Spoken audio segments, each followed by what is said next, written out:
Brother cheats with my girlfriend. They get engaged. But dad disowns them and leaves a twist in his will. So, this happened when I was 17. Back then, I thought everything was pretty normal between me and my family.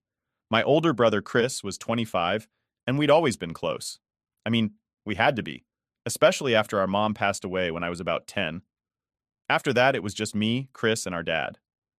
Dad did his best to keep everything together. And to be fair, he was a great guy. He worked long hours but always made time for us. Dad was big on teaching us values, stuff like loyalty, honesty, and respect. He drilled into us how important it was to stay loyal to the people you care about.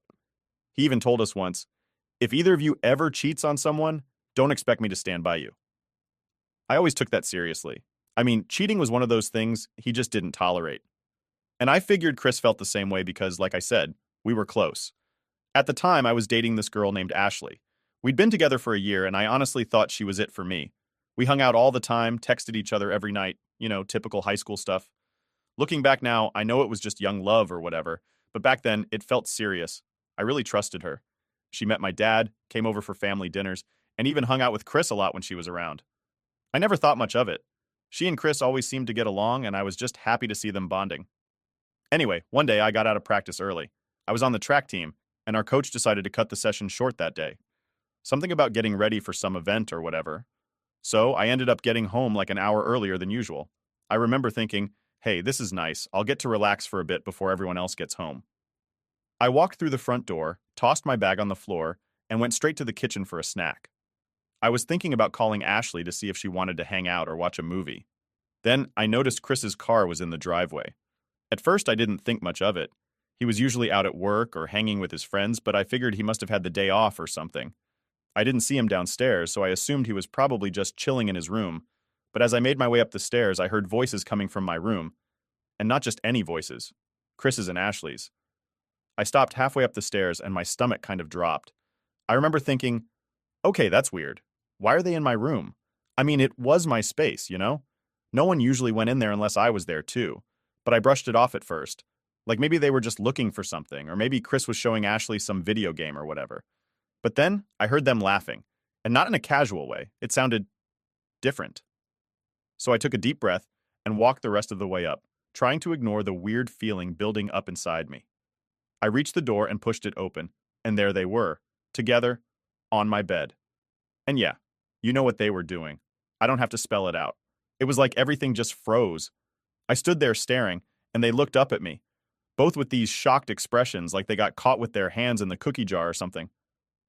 Ashley scrambled off the bed, and Chris was just sitting there, looking like he didn't know what to say. And honestly, I was too stunned to react. It was like my brain was trying to catch up to what my eyes were seeing. I mean, Chris, my own brother, and Ashley, the girl I'd been with for a whole year, it was like everything I thought I knew about them just shattered in that moment. I felt this rush of anger, betrayal, and just, I don't know, sadness all at once. I couldn't even get words out at first. They both started talking like they were trying to explain, but none of it made sense. Chris was saying stuff like, "Man, I'm sorry, we didn't mean for this to happen." And Ashley kept going on about how they had feelings for each other. I just stared at them, feeling my hands shake, and I couldn't believe they were trying to justify it. "You didn't mean for this to happen?" I remember yelling. "Are you kidding me right now?" It felt like my whole world just flipped upside down. Chris tried to get off the bed, reaching out like he wanted to apologize, but I stepped back. I wasn't going to let him get close. I told them both to get out of my room and leave me alone. I couldn't deal with looking at them anymore.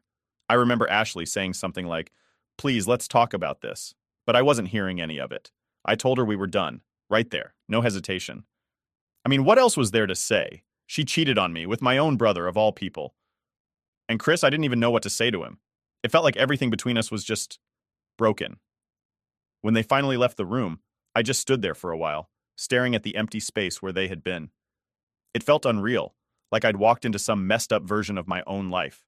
I kept replaying everything in my head, thinking about how they'd been sneaking around behind my back and how I never saw it coming.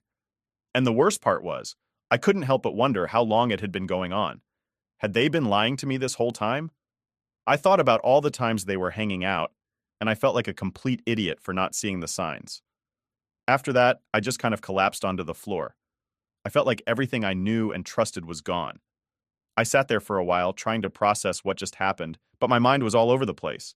The room felt smaller, like it was closing in on me. I couldn't believe that the two people I trusted the most had done this.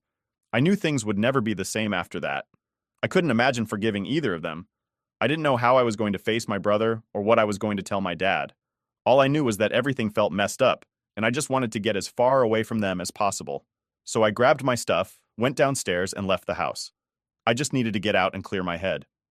I wandered around for hours, not knowing where to go or what to do.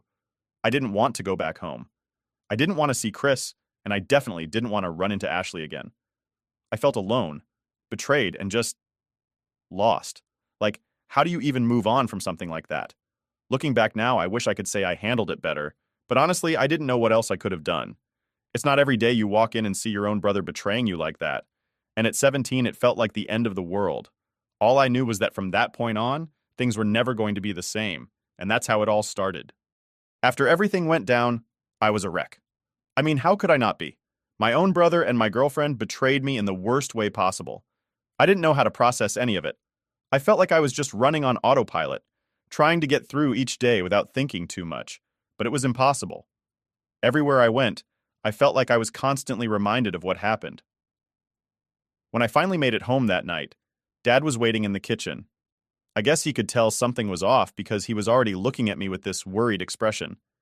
Usually he'd just ask how practice was or make small talk about what was for dinner, but this time he was straight to the point. "What's going on? You look like you've seen a ghost." At first, I tried to play it off, saying I was just tired and had a rough day. But Dad wasn't buying it. He could always tell when something was up with me. And honestly, I was so overwhelmed that it didn't take long before everything just came spilling out. I didn't even try to hold back. I told him everything, how I walked in on Chris and Ashley, how they tried to apologize, and how I couldn't handle it. I didn't leave out any details. It was like I needed him to understand just how messed up the whole situation was. As I was talking, I could see my dad's face changing. At first, he looked confused, like he couldn't believe what he was hearing. Then, his expression just shifted to pure anger. He clenched his fists and his face got red, and I knew he was about to blow up. I'd only seen him that mad a few times before, and it was always when someone crossed a line he couldn't forgive. "You're telling me that your own brother did this to you?" he said, his voice all tense. "And with your girlfriend?" I nodded, feeling that anger and betrayal rising up in me again. "Yeah, Dad, that's exactly what happened. I can't even believe it." For a moment, it was just silent between us, like the kind of silence that feels heavier than anything. Dad took a deep breath, and then he just let loose. He started yelling for Chris, calling him down from his room. The whole house felt like it was shaking with the way his voice echoed through the walls. I could hear Chris's footsteps coming down the stairs, and part of me just wanted to disappear because I knew this was about to be a full-on explosion. When Chris finally came into the kitchen, he had that look like he already knew what was coming. He didn't even try to play dumb or act like he didn't know why Dad was mad. Instead, he looked right at me, and I could see this weird mix of regret and frustration on his face. But honestly, I wasn't in the mood to hear anything he had to say. Dad didn't waste any time. He started yelling at Chris, and it was brutal. "How could you do this to your own brother? What the hell were you thinking?" Dad's voice was so loud I thought the neighbors were going to hear. Chris tried to defend himself, but it was weak. "Dad, look, it wasn't planned. It just happened. We have feelings for each other." But Dad cut him off. "Feelings? You call betraying your own family feelings? You know what we've been through, and you still chose to hurt your brother like this?" It was like Dad was channeling all his anger, and honestly, I was right there with him. I wanted to yell too. I wanted to tell Chris how much he'd hurt me, how much he'd destroyed our bond, but I couldn't get the words out. I just stood there, feeling like I was watching everything fall apart. Chris tried again, his voice sounding more desperate. "Dad, it's not like that. We never meant for this to happen. It's just complicated." Dad wasn't having any of it. "There's nothing complicated about loyalty, Chris. You made a choice, and now you're going to face the consequences." And then he dropped the bombshell. He was kicking Chris out of the house, just like that. He pointed to the door and told him to pack his stuff and leave. Chris stood there, stunned, like he couldn't believe what he was hearing. He looked at me like he was expecting me to say something, to step in or defend him, but I just stared back. I had nothing to say. "Dad, you're really doing this?" Chris asked, his voice shaky. Dad didn't even hesitate. "You betrayed your own brother. You disrespected this family. I don't want you under my roof anymore." Chris didn't argue after that. He just turned and walked up the stairs, and I could hear him slamming stuff around as he packed his things. I stayed in the kitchen, my head spinning. I knew what Chris did was wrong, but seeing Dad actually kick him out, it felt surreal. Part of me felt relieved, like, yeah, he deserved it. But another part of me couldn't believe this was really happening. It was like our family was falling apart right in front of me, and I had no idea how to stop it. After a while, Chris came back down, a duffel bag slung over his shoulder. He didn't look at me or Dad as he walked toward the door. Before he left, he paused for a second, his hand on the doorknob. "If this is how it's going to be, then I'm done with this family," he said, his voice low but cold. "I don't need any of you." And then, just like that, he was gone. The door slammed shut, and I was left standing there with Dad, who still looked like he was ready to punch a hole in the wall. I could see the disappointment and hurt in his eyes, and honestly, I felt guilty. I mean, I knew it wasn't my fault, but I couldn't help feeling like I was the reason our family was breaking apart. If I hadn't walked in on them, maybe things would have been different. Dad put a hand on my shoulder, and his voice softened a bit. "You did nothing wrong, kid. Chris made his choices, and now he's got to live with them." I nodded, trying to believe it, but it was hard to shake that feeling of everything falling apart. We didn't say much after that. We just sat down for dinner. But the whole time, there was this heavy silence between us. It was weird. Usually it was the three of us, laughing and talking about our day. But now it was just me and Dad, and I could feel the space where Chris used to be. It felt empty. That night I couldn't sleep. I kept replaying everything in my head. The look on Chris's face when I walked in, the way Dad kicked him out, and the moment Chris walked out the door and said he was done with us. I knew things were going to be different from now on. There was no going back. I didn't know what was going to happen next, but one thing was clear. The family I thought I had was gone, and I had to figure out how to deal with it. A few years went by after everything happened with Chris, and things didn't really get better between us. Honestly, I didn't expect them to. He moved out that night, and we pretty much cut all ties after that. I'd hear bits and pieces about him from our aunt or some mutual friends, but that was about it. Dad and I tried to move on, and for a while, it was just the two of us, making it work as best we could. But then, a couple years ago, Dad got sick. Cancer. At first, we thought it was just a flu or something. He was feeling tired all the time and lost some weight. But when he went to the doctor, they ran a bunch of tests, and the news came back bad. Stage 4. It was already too far along for them to do much, so it was more about managing the symptoms than actually getting better. It was like everything came crashing down again. I mean, after everything that happened, Dad was the one person I still had. He was my rock through all the crap with Chris and Ashley, and now he was the one fading away. I don't think I'd ever felt so scared and helpless in my life. I tried to stay strong for him, though. I figured he needed me to step up, and that's exactly what I did. I drove him to every appointment, stayed with him during the treatments, and did whatever I could to keep his spirits up. We watched a lot of old movies together, played cards, and talked about everything. Well, everything except Chris. That was kind of an unspoken rule between us. Neither of us brought him up, and I think it was easier that way. As Dad's condition got worse, he had to quit work, and I took on a couple of part-time jobs to help cover the bills. It was tough juggling work, school, and taking care of him, but I didn't mind. Dad had done everything for me growing up, and now it was my turn to be there for him. Despite everything, he always tried to keep things light. He'd crack jokes and act like everything was fine, even when I could see he was struggling. It was hard to watch, but I knew he didn't want me worrying too much. That's just how he was, always putting others first, even when he was the one hurting. One day, when things were getting really rough, Dad finally sat me down. "Listen, I want you to know how proud I am of you," he said. "You've been there for me through all of this, and I couldn't have asked for a better son." I felt a lump in my throat, but I forced a smile and told him, "You don't have to thank me, Dad. I'm just doing what you taught me." But deep down, I was breaking apart. I knew what he was trying to say. He was preparing me for when he wouldn't be around anymore. It was only a couple of months after that conversation that Dad passed. It happened at home, with me by his side. I had called our aunt, and she came over to be with us too. It was peaceful, but it still felt like my whole world had been ripped out from under me. He was my last real family, and now I was alone. The funeral was a blur. I remember standing there, surrounded by people. Some I recognized, others I didn't. They all came up to me, offering their condolences and telling me how great a guy my dad was. And they were right. He was. But the whole time, all I could think about was how much I wished he was still here. But you know what hurt the most? Chris didn't even bother to show up. Not a call, not a message, nothing. I hadn't heard from him since the day he walked out, and even when our aunt tried reaching out to let him know what was happening, he ignored it. I kept telling myself that it didn't matter, that it was better that he stayed away, but it still stung.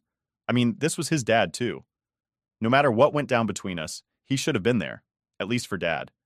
It felt like he had just erased himself from our lives completely. After the service, we gathered at my aunt's house for a small reception. A few of Dad's old friends shared stories about him, and I tried to smile and nod, but my mind kept drifting back to Chris. I don't know why, but I kept waiting for him to show up, thinking maybe he'd have a change of heart or something. But he never did. Later, we got into sorting out Dad's will. I had no idea what to expect because Dad never really talked about money or his plans. I figured there wouldn't be much left after all the medical bills, but it turned out Dad had some savings and investments I didn't even know about. And it wasn't just a little bit. He'd managed to save up a lot over the years. The lawyer went over everything with me, explaining that Dad had left me pretty much everything. His house, his savings, and the rest of his assets. I was stunned. I knew Dad trusted me, but I never expected to get so much. Then the lawyer mentioned that Dad had also left Chris a small amount. Barely anything compared to what he left me. Enough that Chris couldn't contest it, but not enough to make any real difference in his life. I didn't know how to feel about that. On one hand, it seemed fair, considering Chris never came back or even tried to make things right with Dad. But on the other hand, it felt so final, like Dad was making sure Chris couldn't just show up and take advantage after everything. Our aunt looked at me when the lawyer finished explaining, and she had this sad expression on her face. "He really wanted to make sure you were taken care of," she said. "He knew you'd be responsible." I nodded, trying to hold back the tears. I felt grateful, but also incredibly lonely. That night, I sat in my old room at my aunt's place, staring at the ceiling and thinking about everything. I'd lost my dad. My brother was basically a stranger. And now I was left with this huge responsibility. It felt like my whole life had changed in a matter of months, and I wasn't sure how to handle it. I thought about the times Chris and I spent together as kids, the laughs we shared, the stupid arguments we had, and how we used to have each other's backs. Now, it felt like all of that was gone. And for what? Over a girl who wasn't even around anymore. It all felt so pointless. But the more I thought about it, the more I realized that Dad was right. Loyalty matters. Family matters. And if Chris didn't want to be a part of that, then maybe I just had to accept it and move on. It hurt, and it felt unfair. But I knew I couldn't change how things turned out. At the end of the day, all I could do was try to honor Dad's memory the best I could and figure out what came next. It was going to be tough, but I knew I owed it to him to keep going no matter how much it hurt. A few weeks after the funeral, I was just starting to figure out how to navigate things without Dad. It wasn't easy, but I was doing my best to manage everything, selling the house, dealing with paperwork, and just trying to move forward. I had a lot on my plate, and honestly, I was keeping busy to avoid thinking too much about how alone I felt. One day, out of nowhere, I got a message from Chris. I hadn't heard from him in years, not a single call, text, or anything after he walked out. It was short and to the point. "We need to talk." I remember staring at the screen, feeling all these mixed emotions. Part of me wanted to ignore it, but another part of me was curious. Why now? What did he want after all this time? I decided to meet up with him at a coffee shop downtown. I figured it was a neutral spot, and if things got heated, at least we wouldn't be at my place or somewhere too personal. When I got there, Chris was already sitting at a table, looking around nervously. He'd changed a lot, looked older, more tired. I could tell life hadn't been easy for him. I sat down, and there was this awkward silence for a minute. Neither of us really knew where to start, and I wasn't about to make the first move. I crossed my arms and waited for him to speak. Finally, he cleared his throat and started talking. "So, I heard about Dad," he said, not looking me in the eye. "I know I wasn't there, but I'm sorry." I shrugged, not really sure what to say. "Yeah, well, it's done now. What do you want, Chris?" He seemed to flinch a little, like he wasn't expecting me to be so blunt. "Look, I know I wasn't around. I know I messed up, but I'm struggling, man. I heard about the inheritance, and, well, I don't think it's fair that Dad left you everything and almost nothing for me." I felt this anger building up inside me. The nerve of him to come here after all this time and start talking about the money like it was owed to him. "Are you serious right now? That's why you wanted to talk? Because of the money?" He held up his hands like he was trying to calm me down. "Look, I get it. You're mad, and you have every right to be. But I'm your brother, and I need your help." I leaned forward, glaring at him. "Brother? You haven't acted like my brother in years, Chris. You bailed on us when things got tough. You didn't even show up when Dad was sick or when he died. And now you want money? He sighed, rubbing the back of his neck. I know, I know. But things were complicated. Ashley and I were trying to figure things out. And don't even bring her up, I snapped, cutting him off. I don't want to hear any excuses about her or how complicated things were. You made your choice when you walked out. You had years to make things right, and you didn't. You could have picked up the phone, visited Dad, something, but you didn't. Chris looked down at the table, and for a second, I thought maybe he'd actually listen. But then he shook his head and started up again. You're just like Dad, you know that? Always holding grudges. Maybe that's why he left you everything. He was just using that fight as an excuse to favor you. That was it for me. I slammed my hand on the table, and a couple of people nearby turned to stare, but I didn't care. Favor me? Are you kidding? Dad gave you every chance, Chris. He tried to reach out and you pushed him away. You never even tried to fix things. I could see Chris's face harden, and I knew he wasn't getting it. Look, I'm not here to fight. I'm just asking for a little help. Things have been rough, and I thought maybe you'd be willing to share some of the inheritance. I felt like laughing, but it wasn't the kind of laugh where something's funny. It was more like the kind of laugh you do when you're just so fed up with someone's crap that it's all you can do. Share? You want me to share the money Dad left me after everything you did? You didn't even show up for his funeral, Chris. You think you deserve anything after that?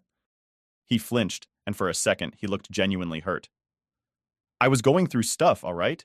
You have no idea what it's like. No, Chris, I don't. And you know why? Because you shut me out. You made it clear you wanted nothing to do with this family, so don't come crawling back now acting like you're entitled to anything. You weren't there for Dad when he needed you, and you sure as hell weren't there for me. The silence between us was thick. Chris's face was red, and he looked like he wanted to say more, but he held back. I could see it. He was angry, but he also knew he had no ground to stand on. I thought maybe we could start fresh, you know? Move past everything. I shook my head, feeling more exhausted than anything else. I'm not holding a grudge, Chris. I'm just not pretending like everything's fine when you've done nothing to fix what you broke. You made your choice a long time ago. He sighed again, but it was more like a frustrated sigh. Fine, if that's how it's going to be. But just know you're making this about you, not about Dad. I couldn't believe he was trying to spin it that way. This isn't about me, Chris. It's about you taking responsibility for what you did. And if you really think you're entitled to anything after abandoning us, then you're not the brother I used to know. He stood up, pushing his chair back so hard it scraped the floor. All right, I get it. You don't want anything to do with me. But don't come crying to me when you end up just like Dad, bitter and alone. That stung, but I didn't let it show. I just stared at him, keeping my face blank. I'm not the one who walked away, Chris. You did. And if you can't see that, then we're done here. He glared at me one last time before storming out of the coffee shop.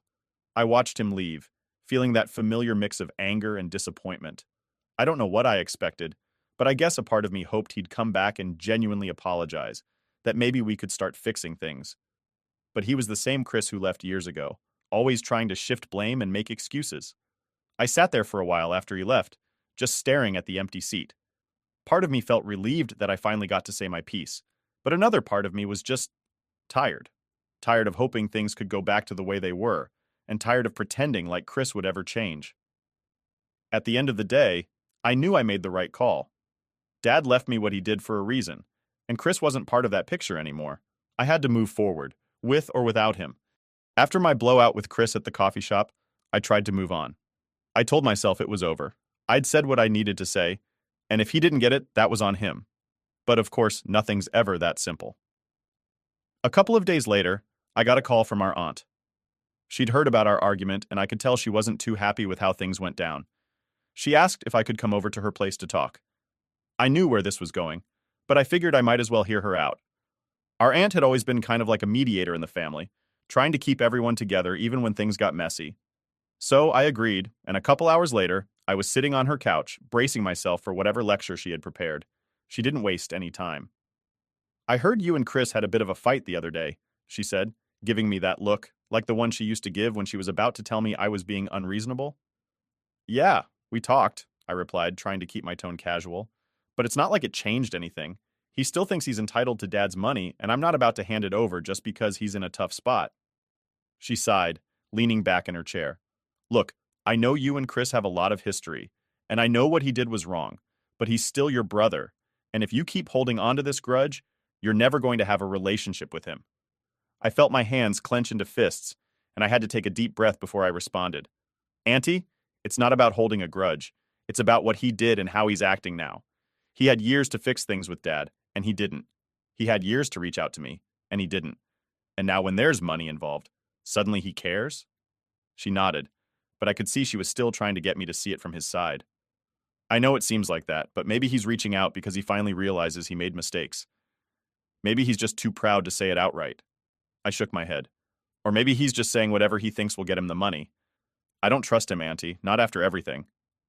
She looked at me for a moment like she was weighing her next words. You know, when your dad was sick, he always hoped you and Chris would work things out. He told me he wanted you two to have each other, especially after he was gone. That stung. I mean, I knew Dad wanted us to get along. What parent wouldn't? But he also knew what Chris did, and he knew why I was keeping my distance. I know Dad wanted that, but it's not that simple.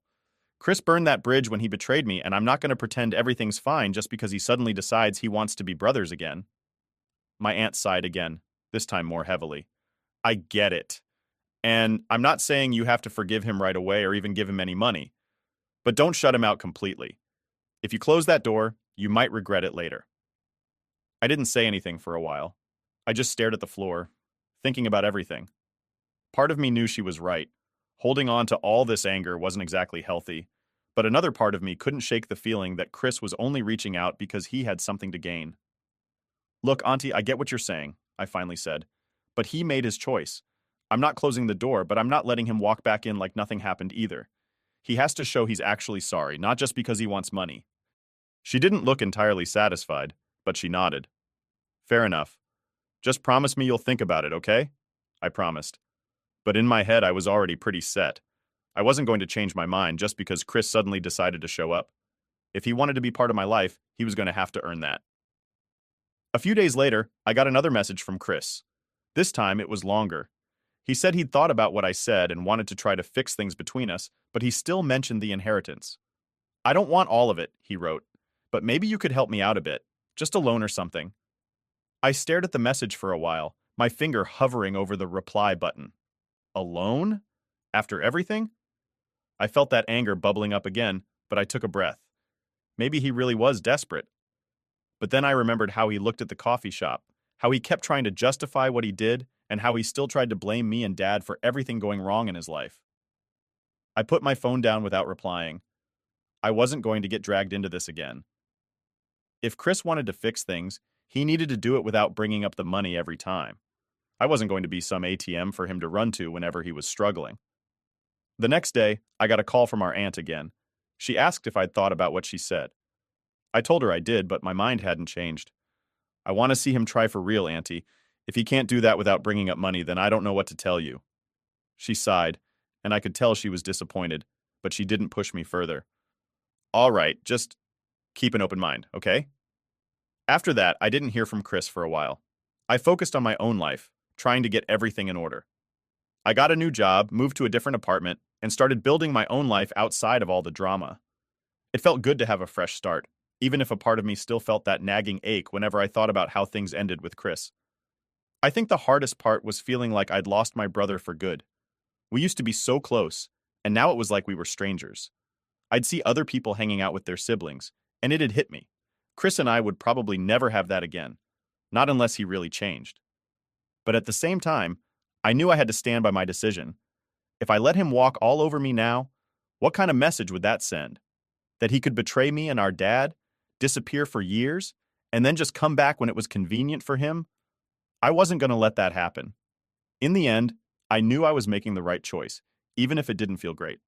Sometimes sticking to your boundaries is the hardest thing to do, especially when it involves family. But I knew if Dad were still around, he'd tell me to stay strong and not let anyone take advantage of me. So that's what I did.